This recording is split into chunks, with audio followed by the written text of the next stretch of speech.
What happens when a single command, issued under pressure at a moment of fear and uncertainty, overrides battlefield reality and binds an entire army to a decision from which it can no longer escape? And how did that order help cost Adolf Hitler control of the Eastern Front in World War II? In the early hours of 22 June 1941, as German artillery opened fire across a front stretching from the Baltic to the Black Sea, Adolf Hitler believed he was initiating the decisive campaign of his life. Operation Barbarossa was conceived not as a conventional war of attrition, but as a war of annihilation, one that would destroy the Soviet Union in a single campaigning season. The stakes were existential.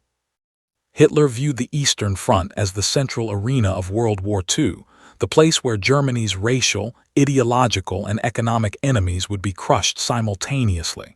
From the beginning, pressure shaped every decision. Germany could not afford a long war against the combined industrial power of the British Empire, the United States, and the Soviet Union. Speed was not merely desirable, it was essential. This belief framed the assumptions that guided German planning, and later, the orders that would bind the Wehrmacht to catastrophic choices. The opening weeks of Barbarossa appeared to confirm Hitler's expectations. German armored spearheads advanced hundreds of kilometers, encircling entire Soviet armies and capturing vast numbers of prisoners. The Red Army reeled under the shock of surprise, poor coordination, and political interference. Yet beneath these dramatic successes lay growing uncertainty. German logistics struggled to keep pace with the advance. Roads deteriorated, rail gauges differed, and fuel shortages became routine. Soviet forces, though shattered, did not collapse politically or militarily. Instead, they retreated, regrouped, and continued fighting. Hitler interpreted resistance not as a warning, but as proof that only greater force and harsher measures were required. This interpretation would prove decisive, because it encouraged him to substitute ideological certainty for operational flexibility. By late summer 1941, the German advance slowed as distances expanded and Soviet resistance stiffened. The initial plan to destroy the Red Army west of the Dnieper and Dvina rivers had not achieved final success. Large Soviet formations escaped encirclement, and new units appeared with alarming frequency. German commanders on the ground increasingly recognized that the campaign would not end quickly. The pressure they felt was immediate and practical: exhausted troops, stretched supply lines, and an enemy that refused to dissolve. Hitler, however, experienced pressure of a different kind. He feared that acknowledging difficulty would undermine his authority and the ideological foundation of the war. As a result, he began to intervene more directly in operational decisions, narrowing the range of acceptable responses. The first critical shift came with Hitler's insistence on holding ground at all costs. During the advance toward Moscow in the autumn of 1941, German units encountered fierce resistance and worsening weather.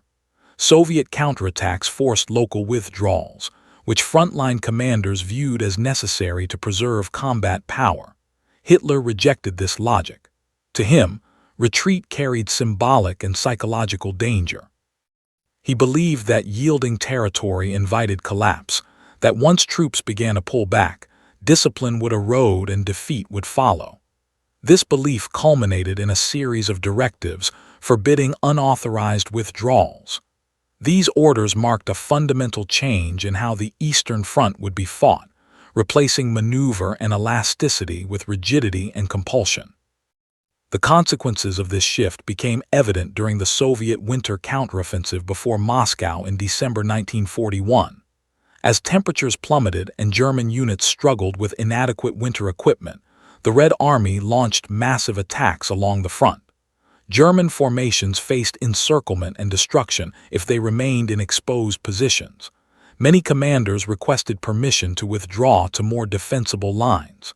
Hitler refused. He issued what became known as the Standfast Order, instructing units to hold their positions regardless of circumstances. The pressure behind this decision was immense. Hitler feared that a general retreat would turn into a rout, undoing months of gains and shattering the myth of German invincibility.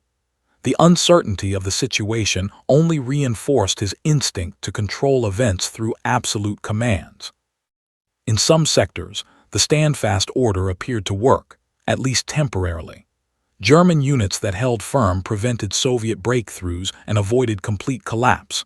Hitler interpreted these isolated successes as validation of his approach, reinforcing his belief that willpower could overcome material disadvantage. Yet the broader consequences were devastating. Units that might have withdrawn in good order instead suffered catastrophic losses. Frostbite, exhaustion, and encirclement decimated divisions. The Wehrmacht survived the winter, but it did so at a terrible cost, losing experienced soldiers and officers who could not be replaced. The Eastern Front was no longer a war of rapid destruction, but a prolonged struggle of attrition, exactly the scenario Germany had sought to avoid. This pattern of decision-making hardened into doctrine as the war continued. Hitler increasingly viewed himself as the ultimate military authority, dismissing professional advice that conflicted with his instincts. Pressure from multiple directions reinforced this behavior. Allied bombing campaigns intensified, German resources dwindled, and political legitimacy depended on projecting confidence. In this environment, flexibility appeared dangerous, while rigid orders offered the illusion of control. The Eastern Front became the arena where this mindset would exact its highest price. By 1942, Hitler sought to regain the initiative through a renewed offensive aimed at the southern Soviet Union. The objectives were both military and economic: to seize the oil fields of the Caucasus and cut off Soviet supply routes along the Volga. The campaign culminated in the advance towards Stalingrad, a city whose symbolic value far exceeded its immediate strategic importance. As German forces approached the city, uncertainty again dominated the situation.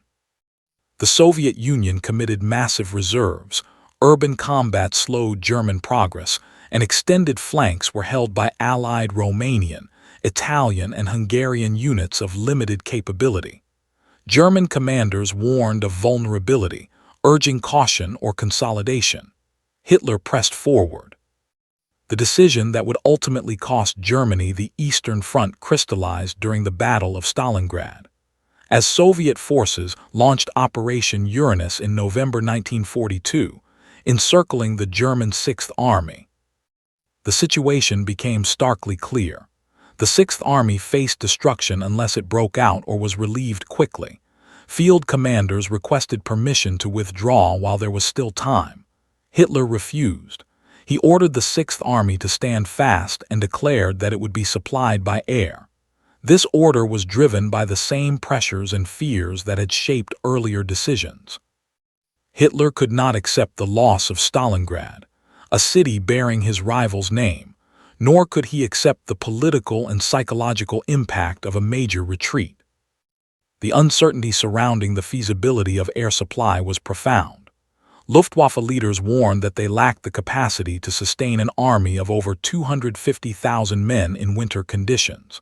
Weather, Soviet air defenses, and logistical limitations made the plan unrealistic. Hitler dismissed these concerns, convinced that determination could compensate for material shortfalls. The standfast order transformed a difficult situation into a catastrophic one. As supplies dwindled, casualties mounted, and relief efforts failed, the Sixth Army was slowly destroyed. Its surrender in February 1943 marked the first complete annihilation of a German field army and shattered the myth of inevitable victory on the Eastern Front. The consequences of the Stalingrad order extended far beyond the immediate loss. The defeat emboldened the Soviet Union, undermined Axis allies, and shifted the strategic balance irreversibly. German forces never fully regained the initiative in the East, yet Hitler did not abandon the principles that had led to disaster. Instead, he doubled down. Subsequent operations, including the Battle of Kursk in July 1943, reflected continued faith in decisive blows delivered under centralized control. When these efforts failed, Hitler increasingly relied on defensive standfast orders to compensate for dwindling resources and manpower. As the Red Army advanced westward in 1943 and 1944, German units repeatedly found themselves ordered to hold untenable positions. Cities were declared fortresses, commanders were forbidden to retreat, and entire armies were sacrificed to buy time. The pressure on Hitler intensified as Germany's situation deteriorated.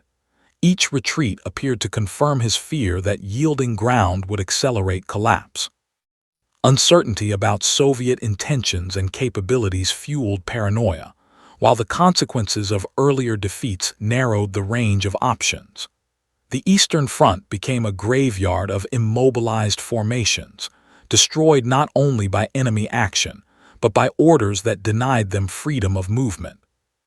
One of the most striking examples came during Operation Bagration in the summer of 1944, when the Red Army launched a massive offensive against German Army Group Center.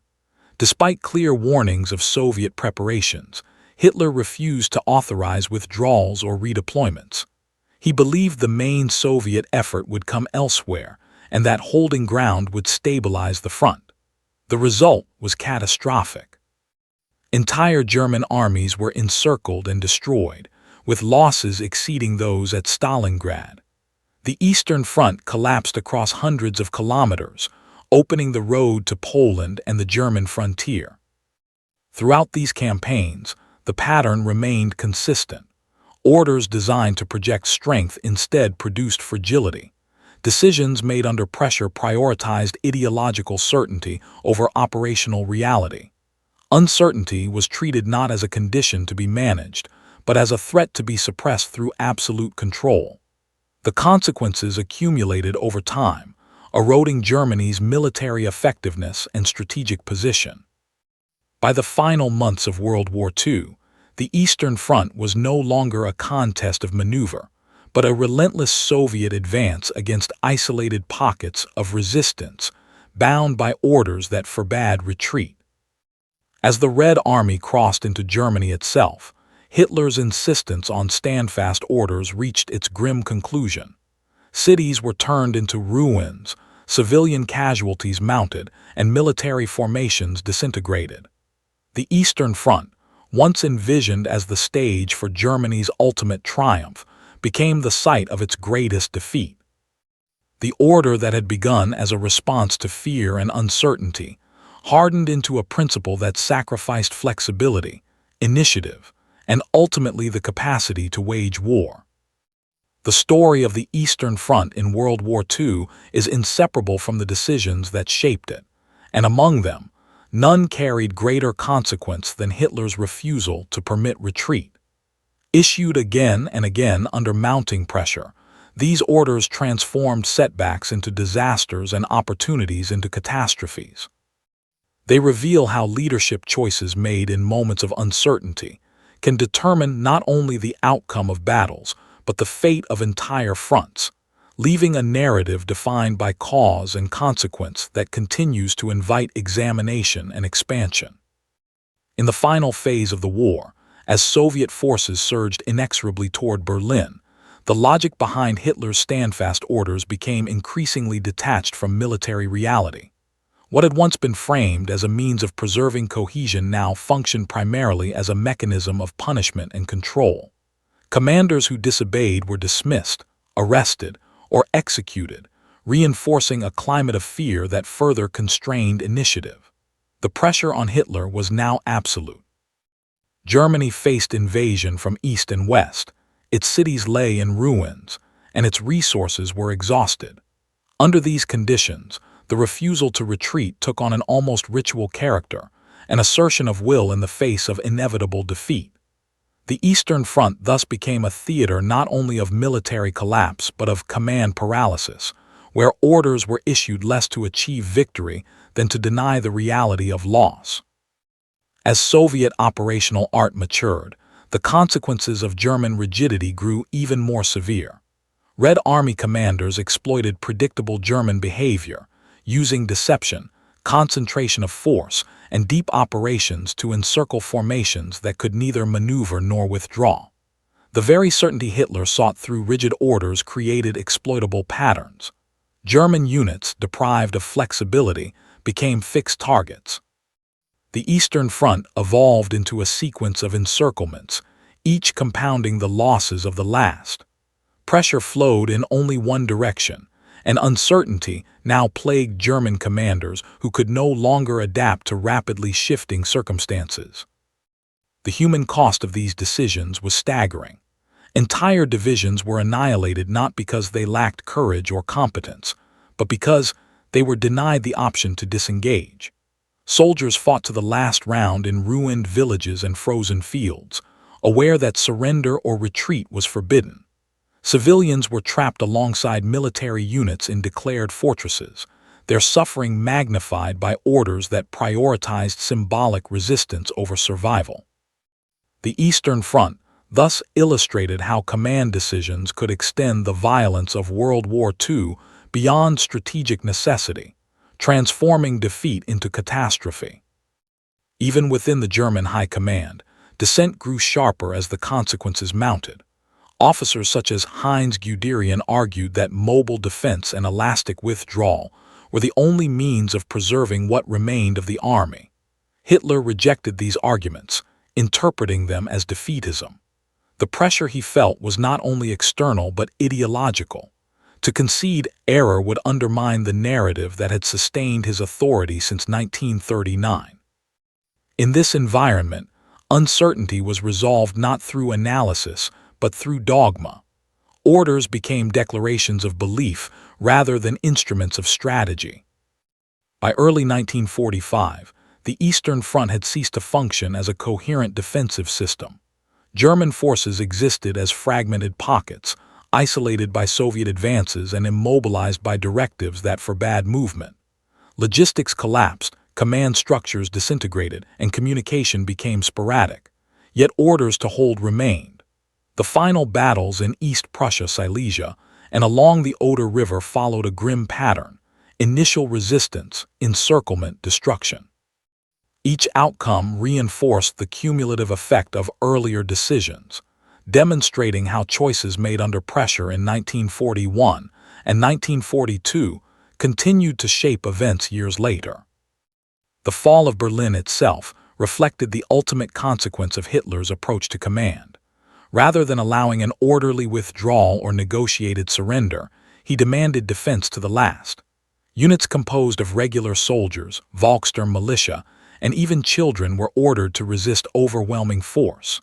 The city was reduced to rubble, and casualties soared.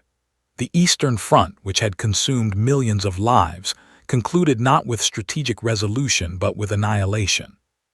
The order to stand fast, repeated until it lost all operational meaning, had come full circle. In retrospect, the decision that cost Hitler the Eastern Front cannot be isolated to a single document or moment. It was a pattern of command rooted in fear of collapse, shaped by ideological certainty, and reinforced by occasional short-term success. Each repetition narrowed Germany's options, transforming reverses into disasters and defeats into irreversible losses. The Eastern Front thus serves as a case study in how pressure and uncertainty can distort decision-making, and how the refusal to adapt can magnify consequences beyond any single battle. The legacy of these orders extends beyond the German experience. Military institutions around the world studied the Eastern Front in the decades after World War II, analyzing how command rigidity contributed to failure and how operational flexibility enabled Soviet success.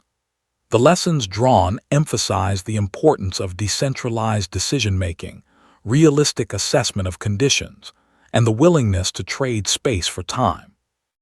These insights emerged directly from the accumulated consequences of Hitler's decisions, making the Eastern Front not only a site of destruction, but a source of enduring military education. Yet the story remains open-ended, shaped by interpretation and debate. The Eastern Front continues to challenge historians seeking to understand how leadership under extreme pressure can shape the fate of nations. The order that bound German forces to the ground became more than a tactical directive. It became a defining feature of a war that transformed Europe and the world. The decisions behind it, forged in uncertainty and enforced through fear, continue to invite examination wherever the relationship between command, consequence, and catastrophe is studied. In the immediate aftermath of Germany's defeat, the Eastern Front did not simply dissolve into history. It left behind physical, institutional, and psychological remnants that reflected the cumulative weight of Hitler's decisions. Vast stretches of Eastern Europe lay devastated, their cities flattened, infrastructure destroyed, and populations displaced. The final months of fighting had intensified destruction precisely because retreat and maneuver were denied. Soviet forces advanced through territories already stripped of defensive depth, encountering resistance that was often desperate rather than strategically meaningful. The pressure that had once driven German command decisions now manifested in their absence, leaving behind a vacuum where authority had collapsed but consequences endured. Within the surviving German military leadership, post-war interrogations and memoirs repeatedly return to the same theme: the paralysis imposed by standfast orders. Officers described situations in which tactical withdrawal could have saved divisions, shortened fronts, and preserved combat power, only to be forbidden by direct command from Hitler. These accounts revealed how uncertainty at the top translated into rigidity below. Commanders learned that initiative carried mortal risk, while obedience offered the only chance of survival, even when it guaranteed defeat. The Eastern Front thus became an example of how fear-based command structures degrade decision-making over time. For the Soviet Union, the destruction of German forces bound by immobility validated its own evolving doctrine. Red Army planners studied how German formations reacted predictably when denied flexibility, refining their use of encirclement, operational depth, and sustained pressure. Soviet success was not merely a function of numbers, but of adaptation. Each German standfast order simplified Soviet planning, reducing uncertainty about enemy behavior. In this way, Hitler's decisions inadvertently accelerated Soviet learning and effectiveness, transforming early war chaos into late war dominance. The civilian experience on the Eastern Front further underscored the consequences of command decisions made far from the battlefield. Cities declared fortresses became killing grounds for inhabitants who had no say in their fate. Evacuations were delayed or forbidden, food supplies collapsed, and medical services ceased to function. The logic of holding ground at all costs ignored the reality that civilians would bear much of the cost. World War II on the Eastern Front thus blurred the line between military and civilian suffering, a direct outcome of orders that prioritized symbolic resistance over human survival. As Europe entered the Cold War, the Eastern Front took on new meaning in strategic thought. Western military analysts examined German failures alongside Soviet successes, drawing conclusions about command philosophy under extreme pressure. The rigid centralization that characterized Hitler's leadership became a warning example in professional military education. Flexibility, delegation, and realism were emphasized precisely because their absence had proven so costly. The Eastern Front was no longer just a historical battlefield. It became a laboratory of lessons about leadership, uncertainty, and consequence. These lessons were not purely theoretical. In the decades that followed, military planners confronted scenarios involving rapid escalation, ideological conflict, and existential stakes similar to those of World War II. The memory of how standfast orders destroyed entire armies informed debates about nuclear command and control, alliance warfare, and crisis management. The question that haunted these discussions was the same one that had defined the Eastern Front: how leaders should act when pressure is overwhelming and uncertainty threatens to paralyze judgment. Historians continue to debate whether Hitler's refusal to retreat was driven more by ideology, personality, or misinterpretation of early successes. What remains clear is that the cumulative effect of these orders reshaped the course of the war. They converted tactical setbacks into strategic disasters and ensured that German forces would be destroyed piecemeal rather than preserved for defense. The Eastern Front did not collapse suddenly. It was consumed incrementally by decisions that denied adaptation. Even today, archaeological remains, mass graves, and ruined fortifications across Eastern Europe testify to the final stages of a war shaped by immobility. These physical traces mirror the intellectual rigidity that governed German command. They stand as reminders that World War II was not decided solely by industrial output or manpower, but by how leaders responded to pressure and uncertainty over time. The order that cost Hitler the Eastern Front, thus, exists not only in documents and directives, but in landscapes permanently altered by the consequences of command. The narrative of the Eastern Front remains open precisely because it resists simple explanation. Each campaign, each encirclement, and each destroyed army forms part of a continuum shaped by decisions made years earlier. The refusal to retreat became a defining characteristic of German strategy, influencing outcomes long after its initial rationale had failed. In examining these events, the Eastern Front continues to offer a sustained exploration of how leadership choices under extreme conditions can determine the fate of nations, armies, and millions of lives.